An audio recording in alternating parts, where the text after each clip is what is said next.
Hey, welcome to FCRB TV, and I wanted to get the recap of today's home match for the Arsenal against West Ham, the return of Jack Wilshere, and to some degree Lucas Perez. Talk about that match because I did a little pre-game video about the upcoming match today. Sorry for the delay. Had to take the kids to the New York State Fair today, so that took forever. But yeah, watched the game before I left. I'm also going to touch on the Juventus Lazio game that was on as well today, as well as the Man City and Wolverhampton Wanderers, because I did talk about that as I was giving my lineup for the Arsenal match. So to talk about the Arsenal game, Arsenal went on and won 3-1 at home after falling behind from Arnautovic goal for West Ham, who took the lead, but we equalized about four or 5 minutes afterwards through Nacho Monreal, and halftime it was 1-0. I mean, what halftime was 1-1, and then we came out of the block second half. It looked like we were always going to be the ones to break the deadlock in the second half, and Alexander Lacazette was a huge part of that. He came on as well as Torreira. Excuse me. Torreira came on and Guendouzi came off at halftime, and Iwobi also came off at halftime.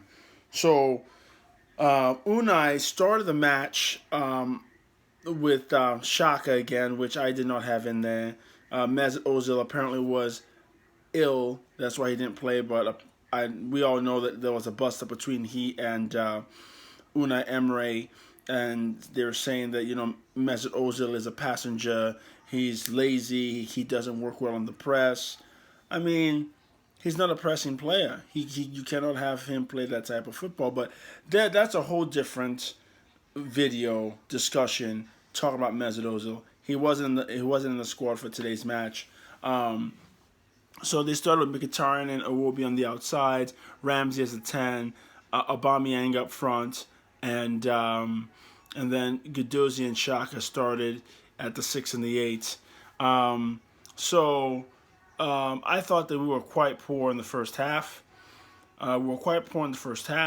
Ramsey was bad. Aubameyang was not good enough. That was it. Nacho Monreal he's like our best player. Nacho Monreal is our best player. May as well just get 10 off Ozil and give it to Nacho and let him play it at left back. Wear it at left back, because we were poor in the first half, and I'm just gonna cut right to it. We were bad the whole game. And the only reason why we won the game is because we played somebody who was worse than us. West Ham is terrible, terrible. They're not good. They're not good, and they were beating us. It was almost like last week. It was a flip from last week, because last week Chelsea were not great, but the only reason why they survived is because they played a team that was worse than they were, and that was us. And now this week, we weren't great, but we only survived because the team that we played was worse than us, which is West Ham. It wasn't good enough at all. As I said in the video before, as for me, I feel like a fool to have thought that Pierre-Emerick Aubameyang could score 30 goals in the Premier League. He won't score 30 goals. Nah, in a season, no. Maybe if you combine seasons, he'll get 30. The guy is he's a fraud.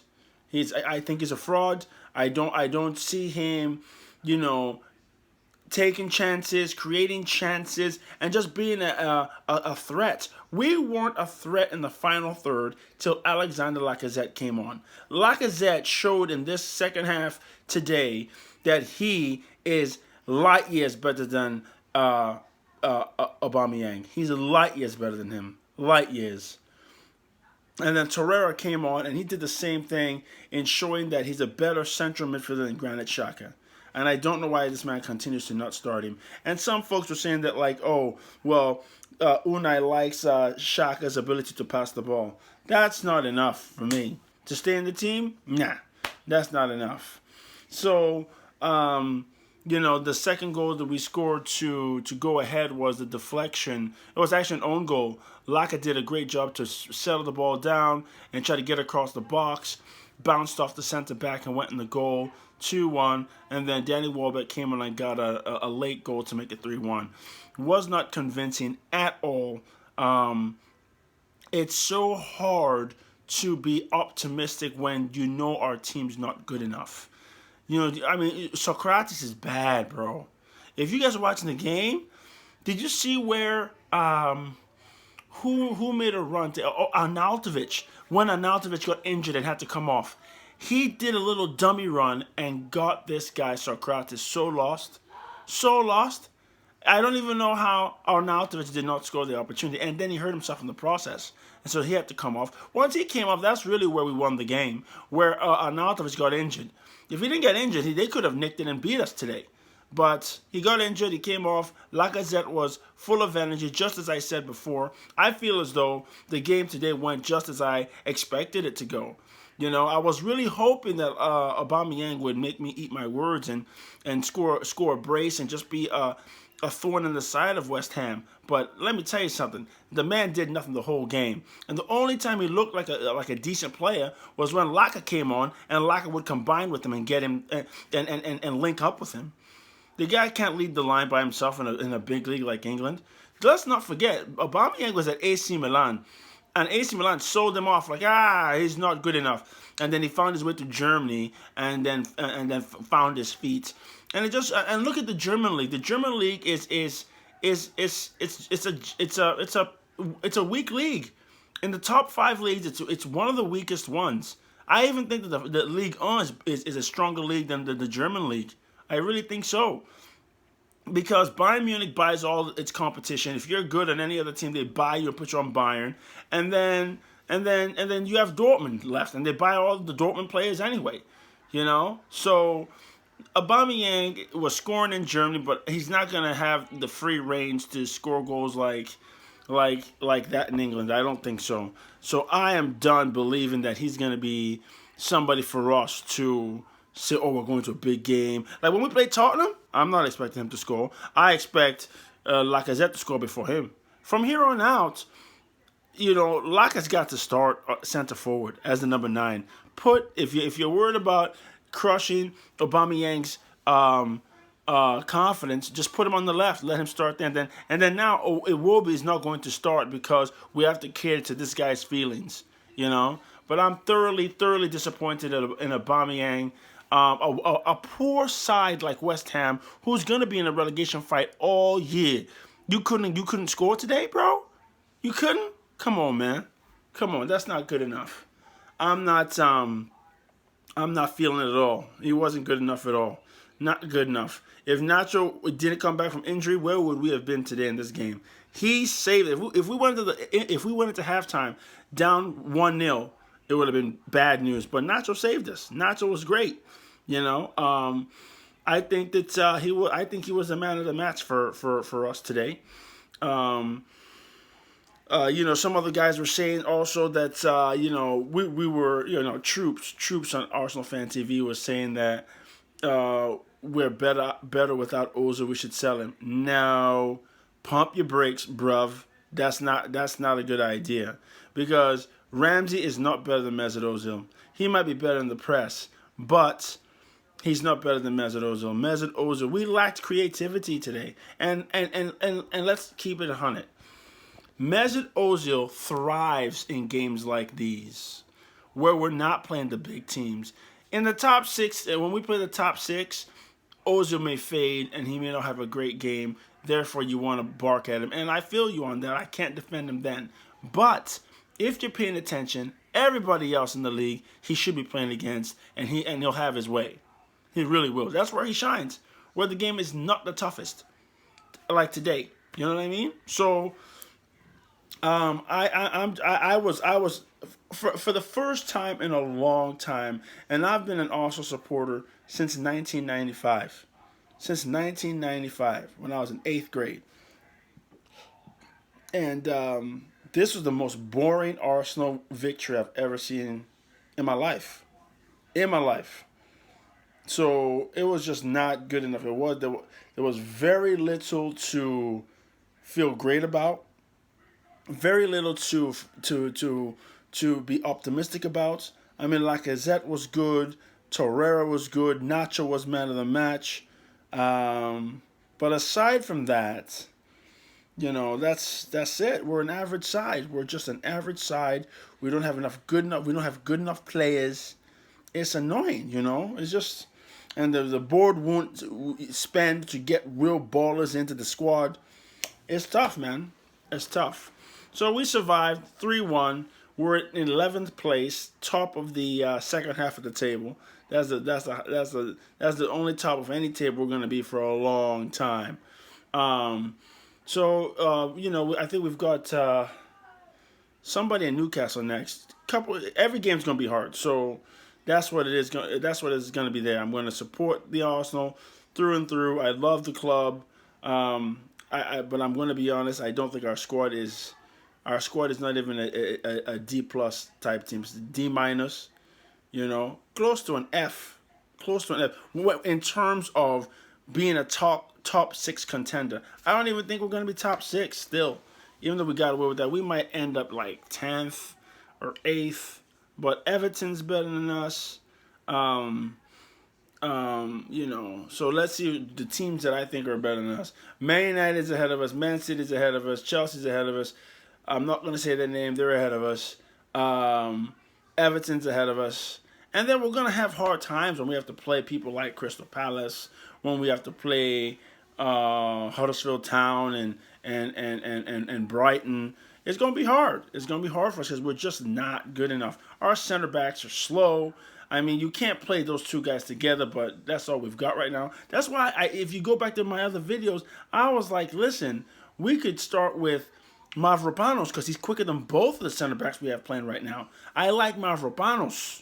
I would have been playing that Greek guy instead. We got the wrong Greek dude playing. Mavropanos.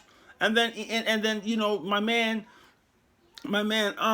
what's my young blood's name, man? I can't even think of his name right now. Our young English lad, the one that was in Costa's head in the FA Cup final. You know what I'm talking about. My man, he's even in the running, but you can't play these two slow Socrates and Mustafi, You can't play those two guys at the same time, So, yeah. Oh, Rob Holding. That's what I'm talking about. My man, Rob. Yeah. So, that's who. I would be rotating the center back pairing between Mustafi. I kind of like him more. I clearly rate him more than Socrates. So, Mustafi, Mavropanos, Holding. That's where I would be with it right now. But yeah, so we survived 3-1. Not great. 3-1,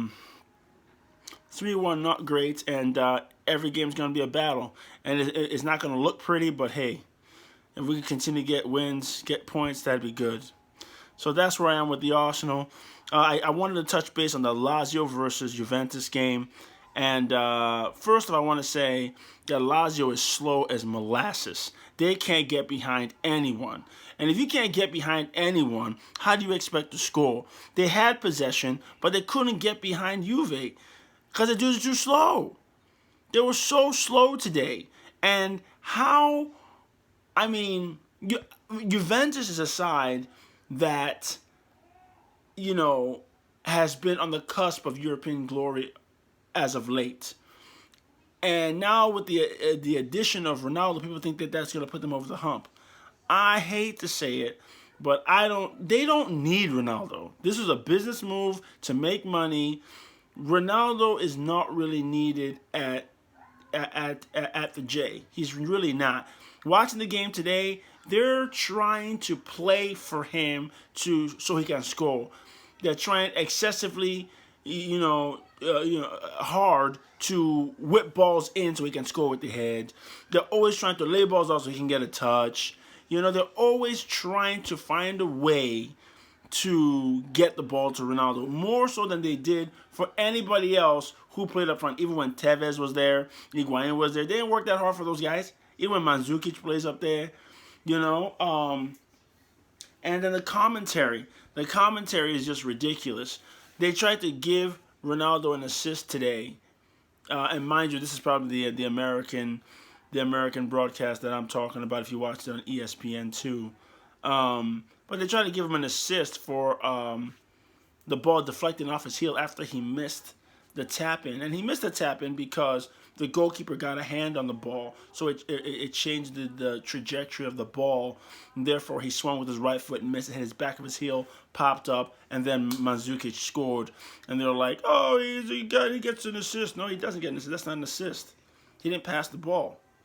The ball deflected off him, and Mandzukic scored. But it's like, they're trying real hard for Ronaldo again. I'm not going to go too deep into it, but what I noticed in that game against Lazio has the ball, but they don't have pace. Their wide men aren't fast. Their striker, Immobile, is not really fast. So how are you going to score against a good defense like Juve's? How? I don't know. Well, they didn't. So that's your answer. And then, so going back to the Premier League and, talking about Arsenal and how we are disappointing. Did you see Wolverhampton Wanderers today? Did you see them? Those guys were fighters. Now, in that game, people are going to say, oh, well, the goal that Wolverhampton Wanderers scored was a handball. They need VAR. They need VAR. It shouldn't have counted. That may be true in the sense that, yes, it was a handball, but that came from creating your own luck. Wolverhampton Wanderers were defending stoutly, going toe-to-toe with the champions, and got their just due. Yes, the guy should have scored with the head. He missed it. His hand went in the goal. Referee couldn't see it in time. It stands. But they fought for that opportunity. They fought for that controversy. And for those who love football will understand that, hey, you know what? That's part of the game. But here's another part of that that's even more beautiful than the go-ahead goal by Wolves, is the response of the champions.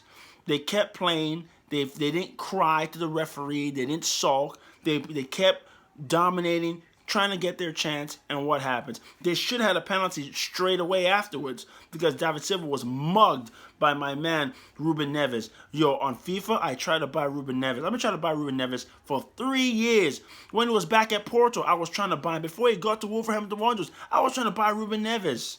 He never wanted to come to Arsenal. Come on, man. But anyway, Ruben Neves mugged David Silva. That was a pen. Didn't give it, but they kept fighting on, and then boom, Laporte scores off the restart on a header, 1-1. And I think Aguero hit the bar at the end again. So yeah, it was a 1-1 draw. City were a little hard done by just the rub of the green. They got a goal scored against them that should have been disallowed for a handball, but they fought back. They hit the post 3 times, and they got a 1-1 draw on the road. That's a fight, but what Wolverhampton Wanderers did is something that Arsenal cannot do. We can't scrap and fight to the death. We can't do it. We're soft. We're just such babies about it. It's absolutely ridiculous. So, I mean, that's just what that's... And, and the thing is that we only survived today, as I said, because the team we played were worse. Like, just completely way worse than us. So... that's why we survived. If any game comes down to a fight, like I can't even imagine what it's gonna be like when we have to play Wolves, and we saw it last year. We had to go play, what's their face, Brighton. Brighton beat us up. Dunk was scoring on corners and stuff. They beat us up. We're not ready for a fight like that, and it's just not looking good, man. But hey, I'm just trying to keep it 100 with you guys today, because. I mean, we should not be... I mean, okay, we won today, but it's like, did you watch it? Like, we weren't great. No. And there's no signs of us being even remotely close to a top 6 team. I say we're going to finish 8th this year. That's what we're looking like. We're looking like an 8th best team in the Premier League. And the Premier League is tough. But I think that, our glory years are long gone, and... it's going to take a lot for us to get back there. And to get back there, it's not on Unai Emery.